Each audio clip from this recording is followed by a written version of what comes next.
And now, podcasting from the sun-scorched desert Southwest, weighing in at a combined total of 340 pounds, Brad Winchester, Tyler McDowell-Blanken, are Gimmick Infringement.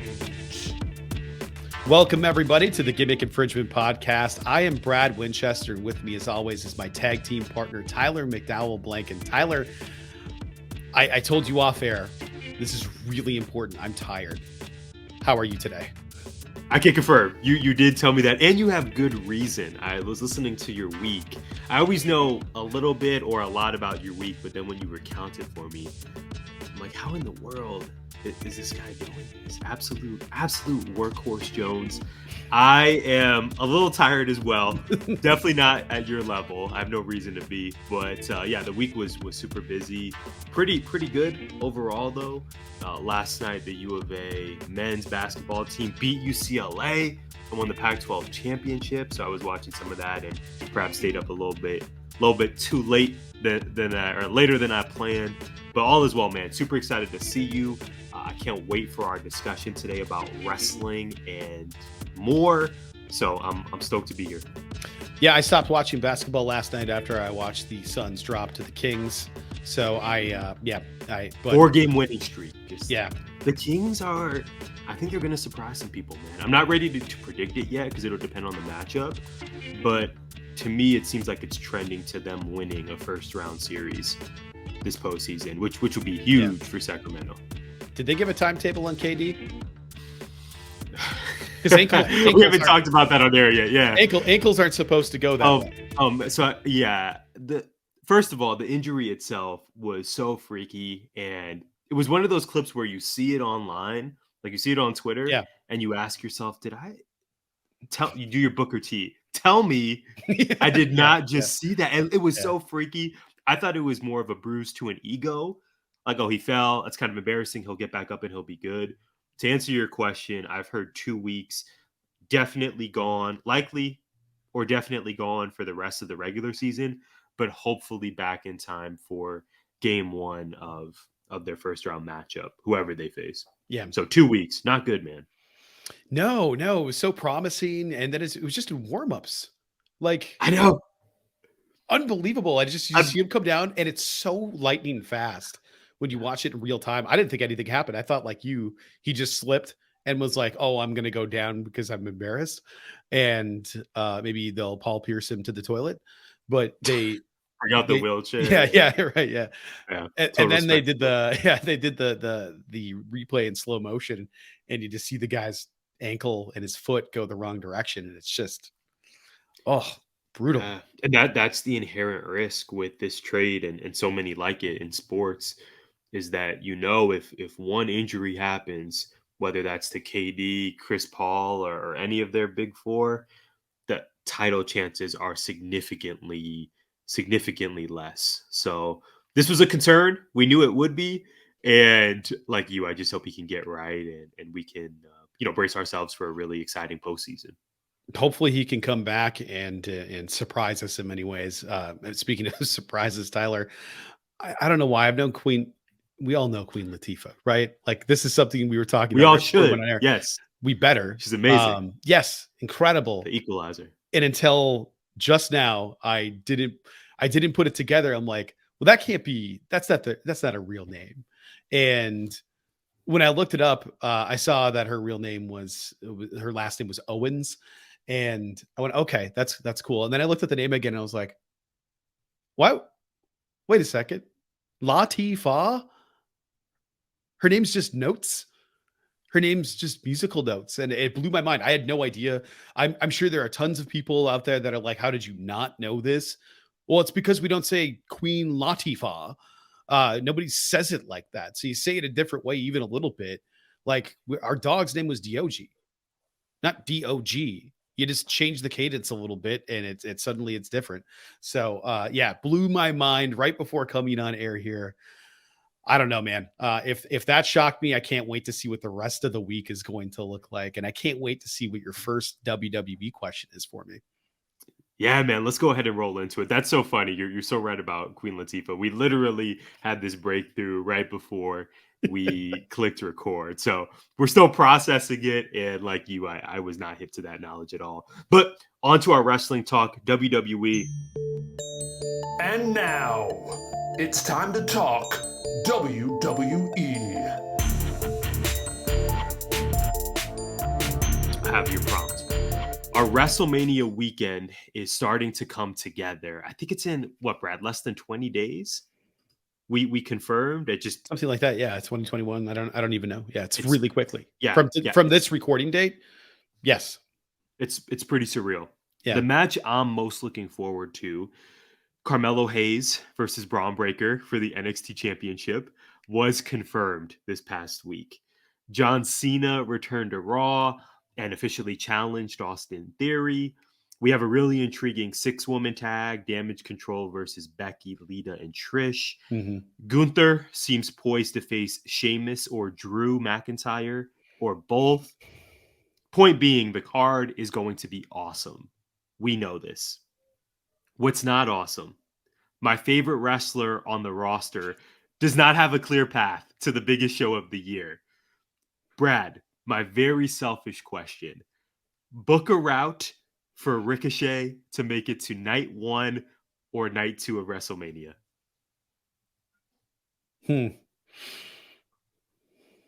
The only place that Ricochet could make it to night 1 is by screwing up the path, and he'll be on the show, and he'll be and he will have to lose. He will have to eat a pin. I can see him inserting himself in the conversation with Mello and Braun, and Mello pinning Ricochet to win the belt, to take it off of Braun, to keep him protected as he goes up to the main roster. If that's the goal. I wouldn't have said that if Braun wasn't going up to have a match on WrestleMania. Like, if you're going to WrestleMania, there's clearly a plan for you, probably both. But that adds a certain level of importance to what you're doing currently. And okay, if you do that, that means you're going this C show that we have, the developmental show that we have, is as important as anything that we do, and therefore people should be watching that show. So I feel like you kind of have to protect it at that point. But otherwise, I can't see him going anywhere. Andre, maybe? I don't. Yeah. Do you think they're going to have the Andre Battle Royal? If they do, it has to be for not a trophy. Like, I know we have King of the Ring, Queen of the Ring coming up, and I think it's cool as a tournament. I think that's cool. It's totally meaningless unless it has a stake attached to it. I hate these tournament things, man. Like, I hate them. What's the point of the Andre? To win a trophy? Nobody gives a shit. What's the point of the King of the Ring? To get a crown and a robe? Nobody cares. The only person that's ever been able to do anything with that has been Booker. Nobody's ever done that well, except Booker T. And it hasn't elevated the winners. If we think of the Andre the Giant, the winners have been Cesaro, Broken Matt Hardy, I believe Baron Corbin. I believe the most recent winner, correct me if I'm wrong, was Madcap Moss. Sounds right, yeah. Yeah. And he's been featured prominently on again, off again, but he's not held singles gold yet. No, he hasn't led to anything. Won a match either. Like, it's been a minute, yeah. Yeah, I think he beat Baron, right? Yeah. But then he's been the reason teams have lost, or people have lost to tag teams, and yes. His character sucks. Like, Madcap was a better character than this character. And I don't mean like his name Madcap. I mean like laughing bad joke Madcap. At least it was something, even if it sucked. Because like Madcap Moss, the person that is the talent, is once they figure something out with him, he's gonna rule. Because that dude runs the ropes harder than anybody. Like, the only person I ever want to see him in the ring with running that fast is Takeshita. Yeah, those two. I knew you were going there. Those two are like Usain Bolt in the ring, man. Like, I learned, crazy. I learned recently that Madcap Moss's shoot brother is now the defensive coordinator for the Arizona Cardinals. Yeah, I want to root for Madcap, like you said. Yeah, and he seems like a good person, and like, great look, great wrestler, all of that stuff. But I don't think he's going to be on the show. Ricochet needs to be on the show, but like, Where, like you said, where do you put him? Where do you see him fitting? Yeah, well, him and Braun Strowman just lost to the Viking Raiders on SmackDown, and Ricochet obviously took that pin. No surprise. I can't believe we live in a world where him and Braun are still tagging. I did not foresee that 6 months ago when Braun had his regrettable tweets, and it's just wild to me that him and Ricochet weren't just put together for the sake of that title tournament, but it seems like they're staying together at least through WrestleMania, perhaps. It has to be Andre the Giant Battle Royal or nothing, Brad. I'm concerned. The most recent time Ricochet was on WrestleMania, I meant to look this up, but I forgot to. I believe it was when he teamed with Aleister Black. Oh my gosh. I know. And they were in some sort of, it was like Was that 19? I think so, because they were just coming up from NXT. That's obviously when they were still teaming in NXT. Ironically, they beat the Viking Raiders. I'm sorry, they lost to the Viking Raiders during their last match at a takeover, and then they were at WrestleMania a few weeks later. They didn't win, but they were put together, and this was their official debut on the grandest stage. Since then, I don't even think he's even had a match against AJ Styles at Mania. That was a SummerSlam deal because he wore the superhero, the full suit. I remember that one. Correct me if I'm wrong, man. I think Ricochet's only been on one WrestleMania in an official non-Battle Royale match, which couldn't even find kind it. of breaks my heart. Couldn't find it because I saw he was on the Super Show, but not, he's been in a WrestleMania adjacent. But Yes. I think you're right. I don't remember him Pre-show. If they have a pre-show, I would think maybe there's a route there. Him and Braun. Because obviously the company, I think, still wants to have Braun on a big show like that. So I'm either thinking Battle Royale and or some sort of pre-show gimmick. I just worry that I want this guy featured. You know how I feel. I think longtime listeners and viewers will know there's not a clear path. I think it's going to be Battle Royale or nothing, which makes me a little sad. To the Braun point, I was just thinking, because we saw an AEW this week. We saw Wardlow online, had his car broken into, his belt stolen, his gear stolen, and as they're either turning it into a storyline where it already was a storyline. It seems like it was probably worked the way they're talking about it, but I don't know if that's true or not. I have no idea if that's true or not. But do you think that this Braun Strowman stuff that he was tweeting was, was it a work as a way to make it make sense for him to team with Ricochet, put him with a smaller person? Because I kind of feels like it wasn't, but I don't think it was, because they're doing stuff that Swerve and Keith Lee were doing as tag people, and I think that it's not like it's the first time a smaller guy and a bigger guy have been teams. I mean, for God's sake, Rey Mysterio, Batista, like there's lots and lots of examples. Shout out to Rey Mysterio, by the way. Yes. So excited. My all-time favorite wrestler going in the Hall of Fame. Yeah, finally. Yeah. Yesterday, our friends in the group chat asked, like, what is our favorite Rey Mysterio match? And it's that Eddie match for me. It's the purple suit. It's Halloween Havoc, 1997. It's my favorite because it was like the first, like that was it. And he looks like a totally different human being at that point because he was 21 years old and had already been wrestling for 7 years. What? Yeah. So crazy stuff. But yeah, I was just like, is this a work? Is this a shoot? Because I don't really get why they were teamed together or put together in the first place. Because if it's like a way to punish Braun, because Ricochet had retweeted him and some other stuff, and I was like, is this the way to get them to get along? Or was this the plan all along? And I'm kind of good not knowing. Yeah. And I'm kind of good with the fact that this WrestleMania, I believe Triple H admitted this WrestleMania will not have as many matches split between the two nights. So I'm not of the belief that you have to have every single talent on WrestleMania just to do it. I would just love for my guy to be featured prominently because it's been years since I've seen him. Again, I think the last prominent match was him and Aleister Black on their debut, on the main roster, having that multi-tag match, which they didn't win. So I was just curious. Obviously, the figure is behind me in my video. and I trust your booking and your creative sensibilities. But I think we agree, man. There's not a clear path. We could maybe hope for next year, but I'm really proud of the year he's had. He had the IC run. He had the Yeah. matches with Gunther. We saw him live in Tucson when he was not announced. So, and he seems happy, right? He's engaged to the wonderful Samantha Irvin. So our guy is winning for sure. Yeah, absolutely, man. There's no doubt that he's had an incredible year, incredible run. And he's been featured. We've actually, he's been in the tag team division with Braun, but we've been able to see him at least. At least he's been on our screens. So I'll take it. And I have to constantly remind myself when I'm like, this guy's not winning these matches, that it's like, it's a damn scripted TV show I'm watching here. So, like, why am I getting all upset about this when it's like, no, I just want to see performers perform. Exactly. And hopefully they do their job so well that I forget that they're performing. And I haven't felt that way because I don't care enough about these matches, but I care enough about what they do in the ring. So it's been really cool seeing what they do, but I don't think we're going to see it in April. Yeah, well said. I'm ready.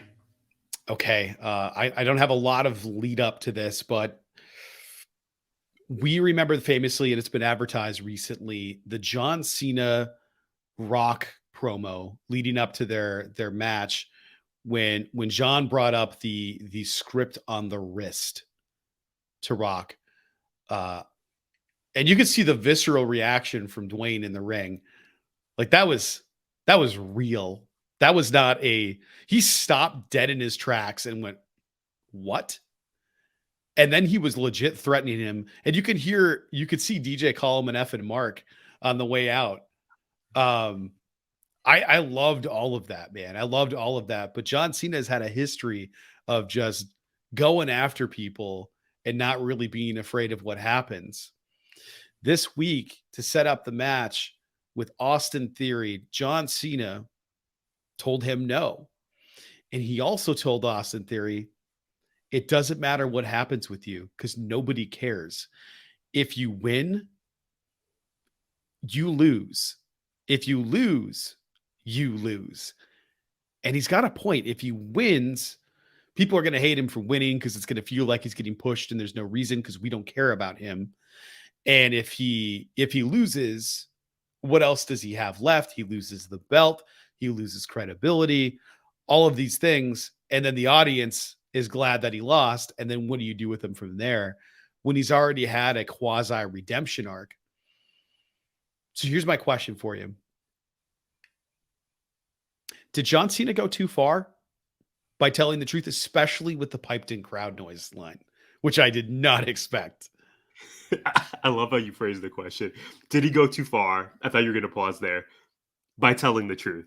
No, I don't think he went too far. This adds so much intrigue to the matchup against Austin Theory. It was already a bout we wanted to see because of how similarly the two guys are. There have been so many comparisons for Austin Theory reminding us of a young John Cena, which is a lot of pressure. And I think maybe leads to some of the criticism we've had about his booking is that, okay, like, physically looks kind of the same, but also, like you said, Brad, as a fan base, we haven't really felt very invested in Austin Theory's story. I think now he's in as great of a position as he's been in since arriving on the main roster.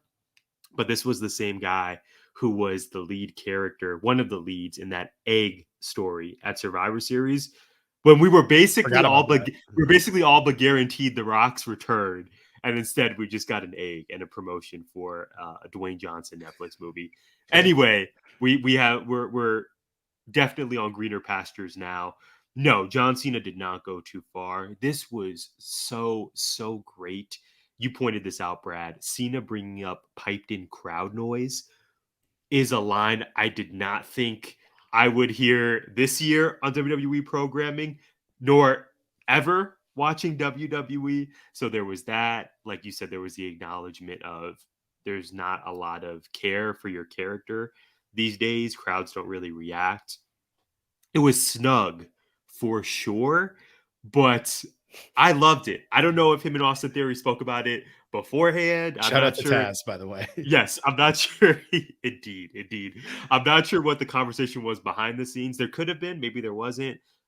John Cena seems like a really professional dude, so I would be shocked if if he went about things in an improper way. This was great. It got the fan base talking, and ultimately, I think this is a match that we know we need to tune in for WrestleMania weekend. Agree? Disagree? Yeah, I mean, for the match, yeah, but do we have any doubt of the outcome? I may have more doubt than you. I have zero doubt. Theory retains. Yes, in some fashion, yeah. Or so Theory retains somehow, like DQ, so Cena doesn't lose, and then you don't have either of the outcomes they talked about. Wow. So no chance Cena wins the belt. Well, Cena's like, if you win, you lose. If you lose, you lose. So if he gets DQ'd, wow. Yeah, I'm just saying. I'm giving a Cena victory an actual shot here.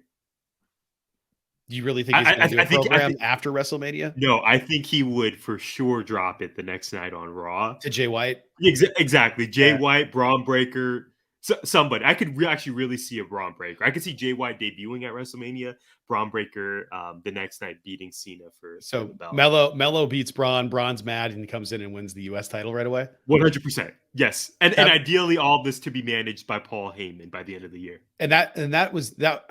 I guess I could see that would make sense why they're putting an NXT championship match on at WrestleMania, because then you build both guys, right? That way you can explain why he's on Raw, because his last time on Raw was just a lot of smiling. Yeah, there definitely needs to be a shift, because when he went on Raw, it didn't look the same. It didn't feel the same. There wasn't a huge or grandiose reaction from the audience. Yeah, there has to be a shift in the character for sure. I don't even know if the character needs to shift. I think when he was on there before, Vince was still running things. It's true. Yeah. Right? Am I wrong about that? I can't remember. No, you're absolutely right. Well, and that's, so he's out there going, and it's like, what's that? Right. Like your dad, your uncle, like when were they out there smiling and cracking jokes? What is Braun Breaker's character at the moment? No idea. That's why we're in a state of influx with him. Is okay, we see the potential there, but his character seemingly is the same as it was during the debut episode of NXT 2.0. That was like 2 years ago, Brad. We need something. Just to have him be a Steiner, and then the character makes sense. Amen. Like it's that simple. Like new U.S. champion Rex Steiner. If Rex, let's go. We're off to the races. How are we not just? I get it was his idea to do Braun Breaker. That name is ass. Rex Steiner. Your birth name, your given name is absolutely badass. Yeah. Why are we using Rex? No doubt. Steiner? I have 100% confidence Mello will defeat Braun at Stand and Deliver. And then I really do believe Braun debuts at Raw. I could really see Cena doing a US Open challenge gimmick and dropping to someone. I'm giving Hold up. So it's at Stand and Deliver, not WrestleMania. It's just the weekend. That's correct. Yeah, exactly. At Stand and Deliver. Then I don't care. Saturday morning. Then I don't care. Like I thought you were saying it was on the WrestleMania. Oh no. I mean, I would love that, but no, it's headlining Stand and Deliver. So for those of you that don't know, we had an internet outage, which is shocking news in these parts, as we've had 5 8-hour plus internet outages in the last 6 months where I live. I'm getting real tired of this. Well, anyway.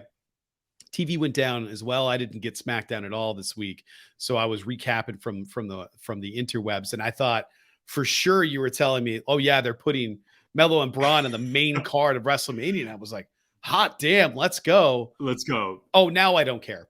I think if Braun shows up on Monday to challenge Cena, Cena's going to have to say it's an open challenge. It's the only way it'll work, and then people will go, "Ooh, cool! Cena's bringing back the open challenge."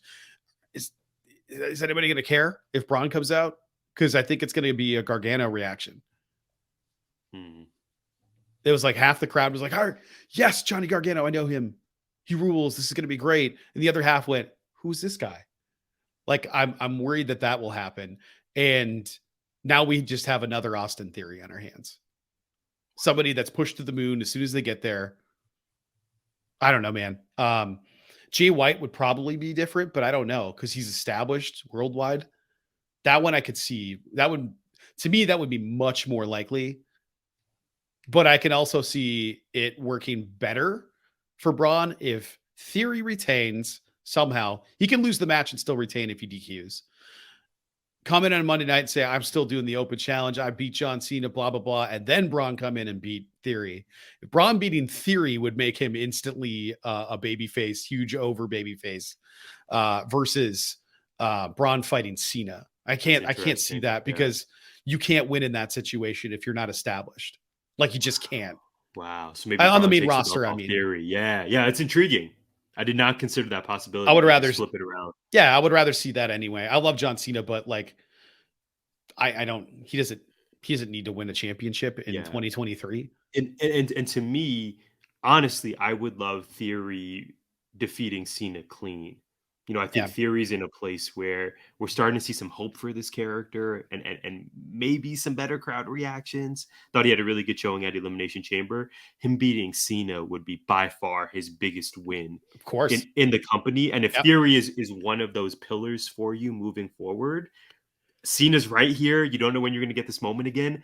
Have Theory go over clean. I'm not saying him and John have to hug it out in the ring after, but this is a moment to help continue creating a new star. So I'm definitely not saying I want Cena to win. I think it's a possibility, but to your point, Theory beating Cena probably is the more logical outcome. Yeah. Could maybe like what they did with Ricky in AEW when he had the FTW championship, right? Like he was a bad guy, but then he got cocky and he was like, I'm going to do it one more time. And people were like, all right. And then Hook came out.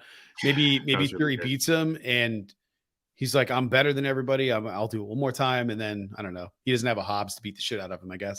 I don't know. We'll see. We'll see what happens. Exactly. To break his neck and shoulder region in many different places. Can you imagine? Well, he'd certainly be in a sorry state.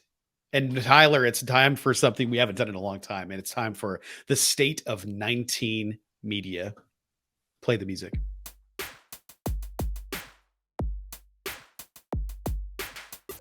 Late breaking news from the world of 19 media.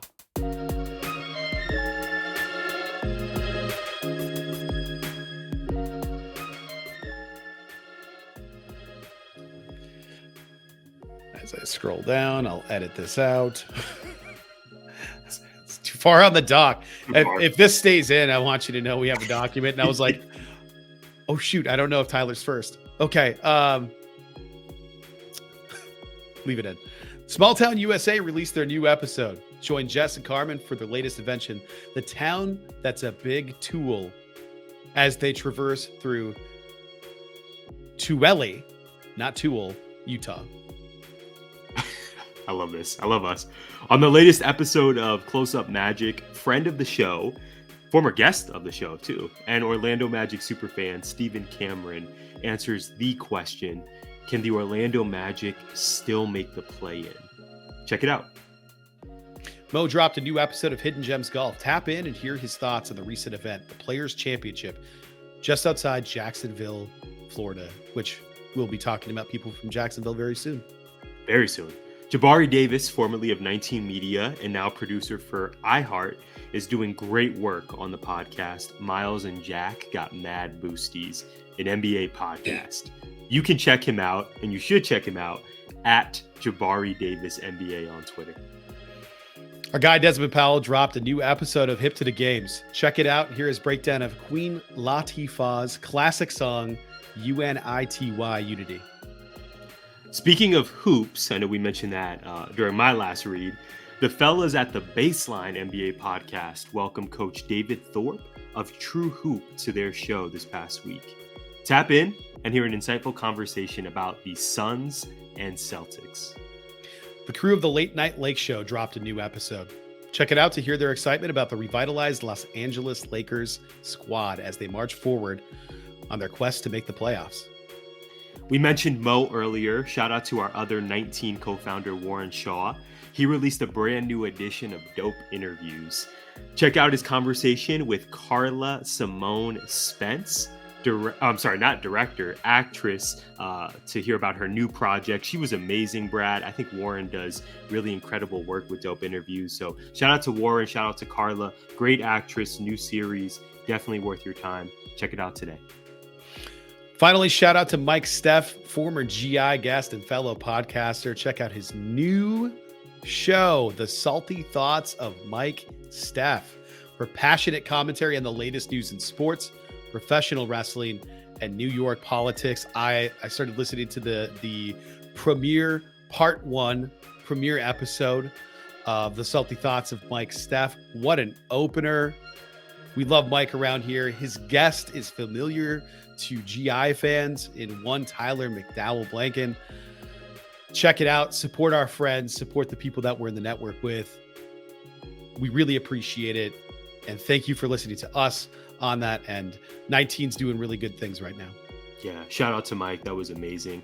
Brad, I appreciate the shout you gave me here. I want to say that this summer, I have a feeling someone very familiar, my co-host, might have a big guest spot on Mike's show. So stay tuned there. I do want to properly give Carla Simone Spencer flowers. The show she's in is called The Confessions of Franny Langton. It's based off of a book by author Sarah Collins. So check out everyone we listed. And Brad, I think we continue to feel really honored to work with such a talented group of individuals. Absolutely. Tyler, it's time for our AEW talk for the week. I'm excited to get to my question, but hit me with yours first. And now, it's time to talk AEW. Here we go. Some of my favorite moments this week on AEW and AEW adjacent television included Willow versus Athena main eventing ROH. I will confess I have not yet seen that match. I've not subscribed to Honor Club yet, Brad. I suppose I could just go through Twitter and find some extended clips of the match, but there are only 24 hours in a day, and we have other things. Yeah. It's tough. It's the blessing and the curse of being a wrestler. I haven't watched New Japan, and I'm paying for it since Wrestle Kingdom. So I just I got to cancel that. I could swap it over to Honor Club, but again, and we'll get to that, I'm sure. Absolutely. So Willow and Athena, huge deal. I heard they killed it. The Reach for the Sky ladder match has been announced by Mark Briscoe. It's going to take place at Supercard of Honor. Easy for me to say. Supercard of Honor, yes. The Lucha Brothers were announced for that match. We know it's going to be awesome. Very quickly, there was the Bryan Danielson promo, which I thought was fantastic. Yeah. The prophecy in the Book of Hobbs came to fruition. He is our new TNT champ. Ruby Soho was featured prominently. She also had a really strong promo, and it's official that her group has a name. They're the Outcasts, and I think this is really building to a blood and guts match this summer. So all of that, big wins. Here's my question for you, though. We have a stacked, I put all caps here, stacked card for Dynamite this coming week in Winnipeg. My question for you, my friend, which title is most likely to change hands? You have 3 options. The International Championship, Orange Cassidy will be defending against Jeff Jarrett. We have the TBS Championship. Jade Cargill will be defending against a mystery woman from Canada, Taya Valkyrie? Question mark? Yeah. And finally, I would presume the main event of the show, the trios titles are on the line. House of Black will be defending against the Elite and the Jericho Appreciation Society. Both teams having hometown heroes in Kenny Omega and Chris Jericho, respectively. Which title is most likely to change hands on Wednesday? First of all, the really obvious NWO, female NWO stable they've created with the women here, calling themselves the Outcasts instead of the Outsiders. The spray paint gimmick, it's screaming NWO. I don't know if it's as effective, but my God, I loved Ruby on the mic this week, explaining everything. It was awesome. It was my favorite promo she's done since being in the company. It was great. I don't think any of them are changing hands. If Orange Cassidy loses to Jeff Jarrett, I'm going to be pissed. The only one that I'll say is that if it is Taya Valkyrie, that's the one. But only if it's also announced that Taya Valkyrie is all elite, right? She's all elite. You could already picture the graphic, right? Right. So I would be surprised by that, but I can't think of anybody else that it could be from the North. That is who else? Who are the other options? I think she's it. I think that's the only one, right? Not a bad option at all. No, I'm really intrigued to see what that match would look like. Natty's not showing up, so I don't know who it would be. She is Right? not. Unless the cons have purchased WWE, I don't believe Natty is Not yet. appearing. No. Yeah. Yeah, man. It's Trios definitely belts? no, No, absolutely not. no No chance. chance. No. Okay. But I think it is pretty cool that this will be the first time that Jericho and Kenny have touched since the Tokyo Dome.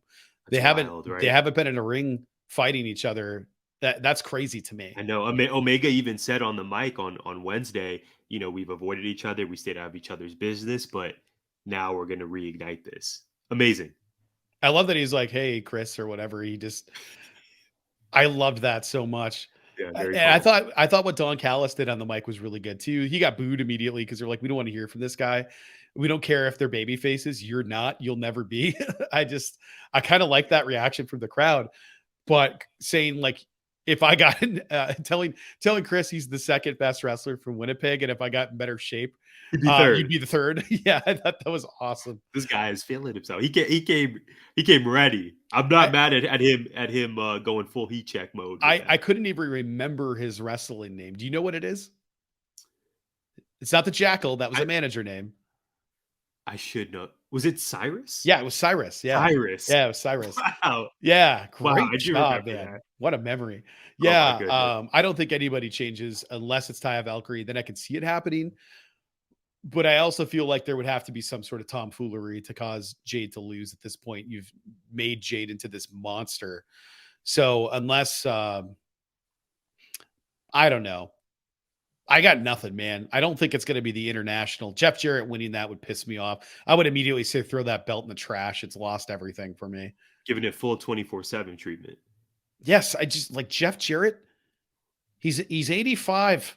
I don't need him winning belts in AEW. Get that ass out of there.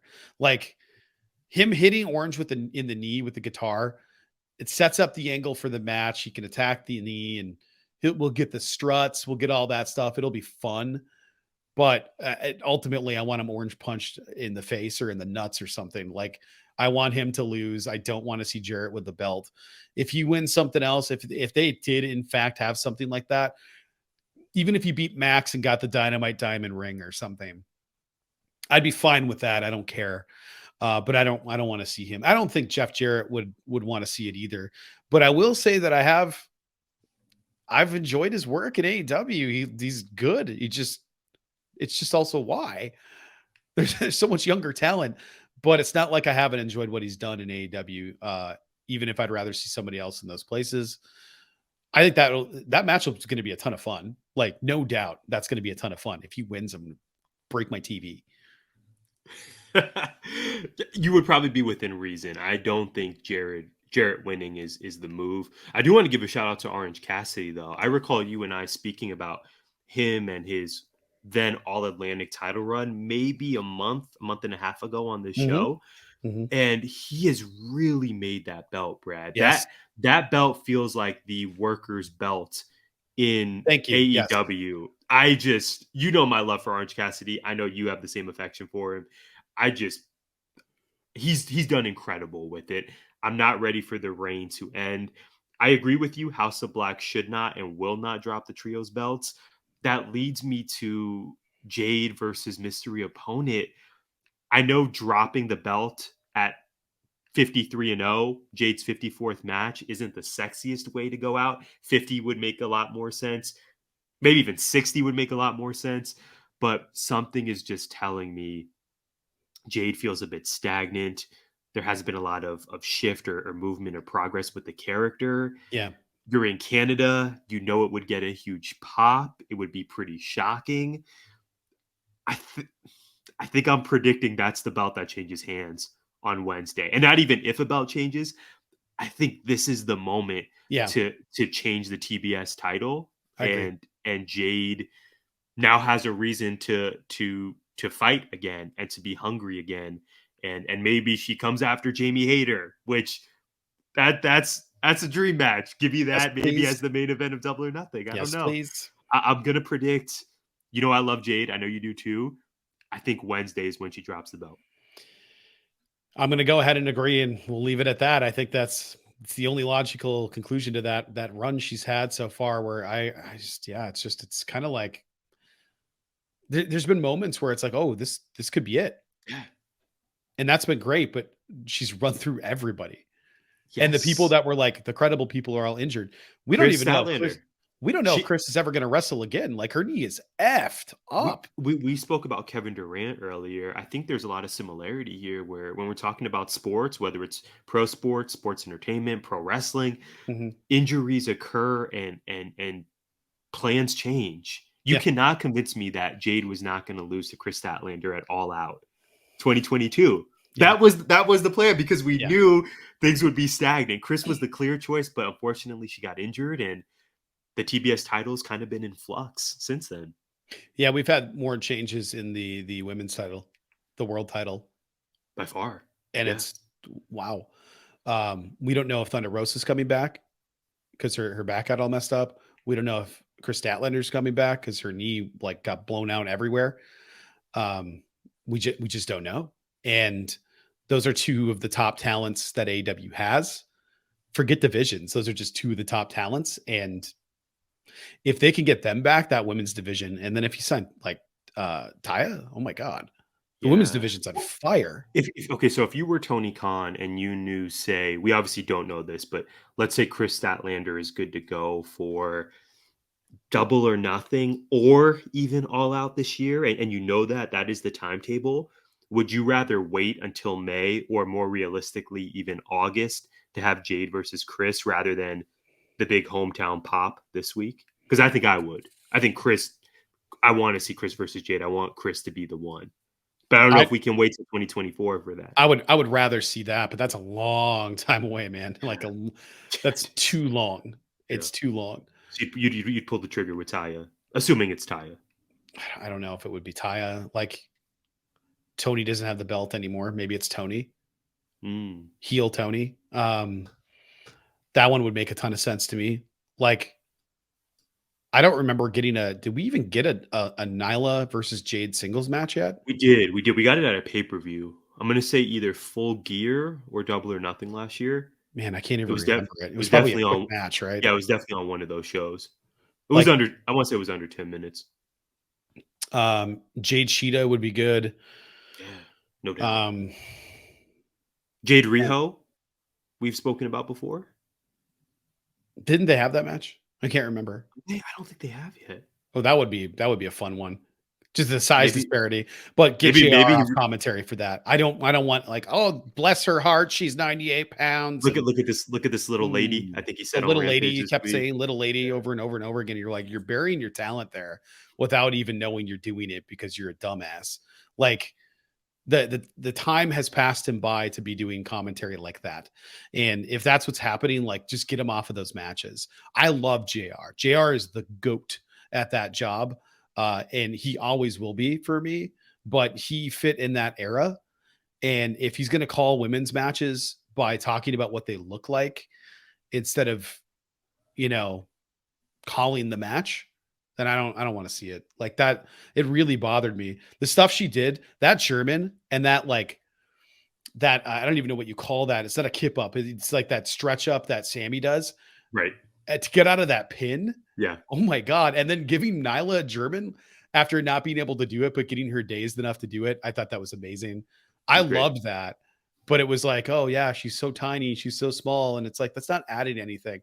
Saying the size disparity exists and all that, totally fine with that. Like that makes total sense. But like, if you're going to point it out, like she's only 98 pounds or whatever. And it's like, well, what is that doing to build her? You're just hurting her there. Don't simply go like, she's so fast. She's so quick. She knows all these moves. She's been wrestling since she was 9, all this stuff. Wow. That's the stuff we care about, right? Like that's the stuff. But so a little bit of a tangent there, but if it's going to be JR and commentary talking about how Riho is too small to do anything against Jade, who is definitely not, then I'm good. I would like to see Jade and Mercedes Martinez if that's possible, but I don't know. That Mercedes match kind of felt like hey, I'm too injured to keep going. I don't know if she's retired. I'm not sure if she's still recuperating, but that could have been a really fun one. Thunder Rosa would be a good one. I'm trying to think of who else he got, man. Marina Shafir.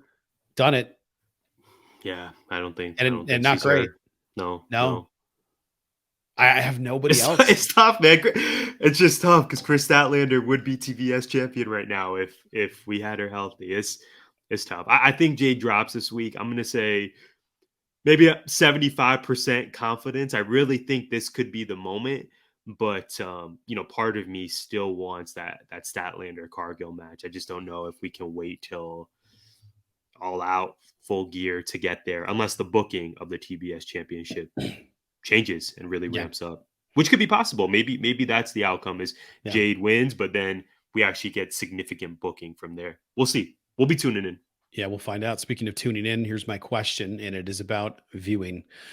Every week, WWE gives us 5 hours of television and a monthly PLE, 7 hours if you count NXT. That doesn't include documentaries, interview shows, and originals on Peacock. Tyler's a lot of content. AEW is going to give us almost as much, with news being reported by Andrew Zarian of Matman Radio that a Saturday TV show will likely be greenlit by WBD, Warner Brothers Discovery. Dynamite, Rampage, ROH, Dark Elevation, this new show. Tyler, is it too much? I think so. On one hand, I meant to send you this news, by the way, yesterday. It was one of those where like I had the tweet saved, but then I forgot to send it to you. So I'm so glad you caught that. Yeah, it is too much in terms of AEW's growth and development. Like you said, there's ROH, there's AEW All Access. So they're adding this, but with the 5th hour, I don't know that it's a terrible decision at all because I'll do my best to watch it. But like you said, I don't know if I can confidently say that I'm able to dedicate another hour of wrestling viewing. I mean, you know me, Brad. It's already a struggle to watch what we have already. I tend to end up watching Dynamite and Rampage on Saturdays, and then we record on Sundays. Is it too much? Yes. Was this inevitable? And could this actually work out for the growth of the product? Yes.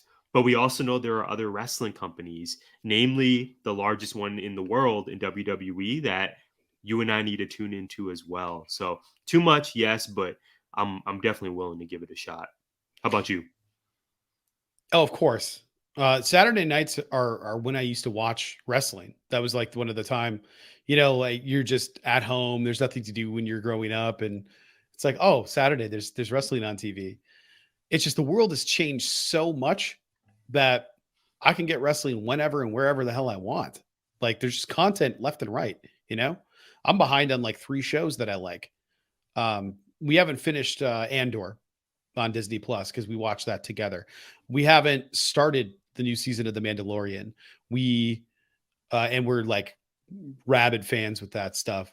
I've been watching Poker Face when I can on Peacock.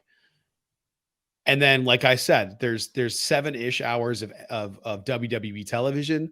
And now there's going to be, I think, 6 hours of AEW television, plus the several hours more on YouTube. So help. I don't know what to do. We're going to have to start delegating responsibilities for TV watching to each other. I think so. I'll take ROH. You can take NXT. I feel like we're going to have to split it. Like, listen, I'm not mad at that. I believe that NXT does have some redeeming qualities. That could actually be a very fair split. Yeah, I totally get it because you like that stuff. I mean, it's better than Jacket Time. Better than what Jacket Time was. Thank you, Lord, that Jacket Time no longer exists. We have Roxanne Perez. We have Carmelo Hayes. Future. Yeah. Love the talent in NXT. Don't get me wrong. Yeah. I love the talent in NXT. I just don't love what they're... Just the blatant racism is the part we don't like. That's the talent's great, but the characters being flagrantly racist is, that's the deal breaker. That's the part I was thinking. That's a fair deal breaker.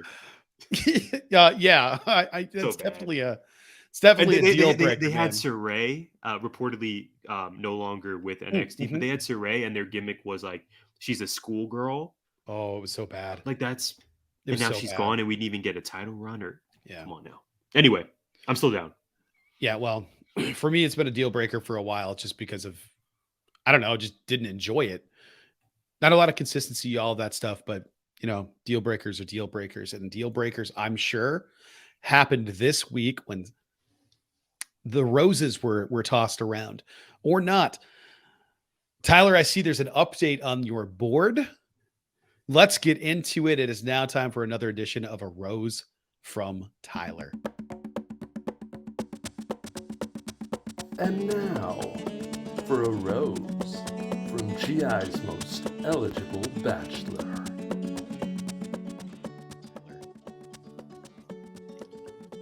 Well, believe it or not, there are 4 women remaining.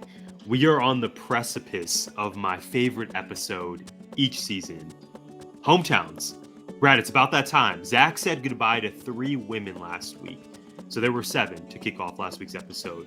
But Greer, Brooklyn, and Kat, the artist formerly known as Catherine, who you may recall is one of my choices, but she actually goes by Kat, she was eliminated. You may recall, once again, that Kat was one of my original 3 picks. She is now gone, so I do have 1 left from our inaugural Bachelor Fantasy Draft. I can't believe we did one of those, but we did. You can listen to the episode back. It was several weeks ago. So all of my hopes and desires rest with Charity, the 26-year-old child and family therapist from Columbus, Georgia. Zach's other remaining women are Ariel, Katie, and Gabby. We shall see what happens. My question for you, tell us about the first time you met Jess's family. This is going to be good. Oh man, I can tell you exactly. I can tell you the day. Specifically, how soon, I'm so excited. I'm glad you're down. How soon into the relationship did this happen? Were you nervous? And how quickly did they fall in love with you? Not quickly. I was nervous. I can't remember if I met her mom first. We might have had dinner or something. That part's a little fuzzy, but we went to this place called Mount Shasta in Michigami, which is a very tiny, I'm not even going to say town, village, pass through, that has a restaurant up on a hill, a literal old mountain called Mount Shasta. The Upper Peninsula of Michigan has some of the oldest mountains. So the mountains used to be huge, but they've all eroded down. And there's like an ice cave about a half a mile from there where people used to go down there, pull the ice out, put it in their ice boxes at home, that kind of thing. And Mount Shasta is where I met her whole family at Polka Night. Tyler, I met her whole family, like all of them. There was a table with 15 or 20 people there, like her uncles, her aunts, like just everybody there. Bonkers. It was, I think it was what do they call it? Founders Day or something like that. So it was it was the 3rd of July. And I want to say it was 2006, summer of 2006. And yeah, it had to have been summer of 2006 because I student taught after that. And my God, I met every single one of them. They were all great to me. They were all really nice.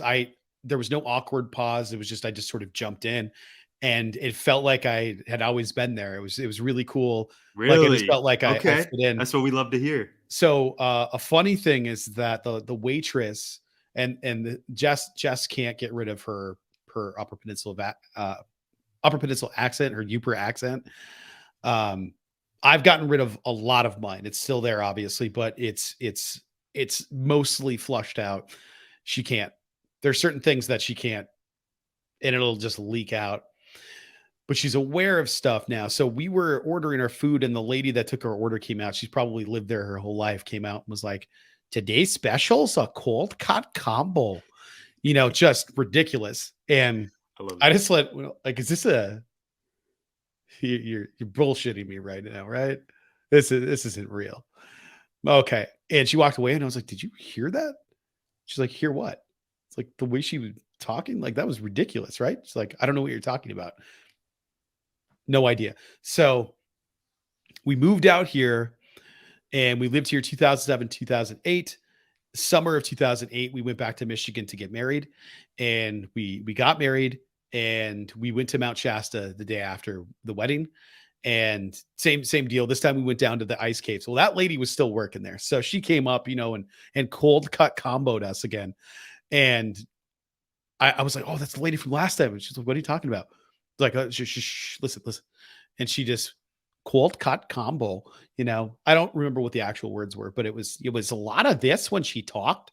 And it was, we're going to be cooking in the back, just ridiculous. And she left and Jess went, oh my God. Yeah, I hear it now.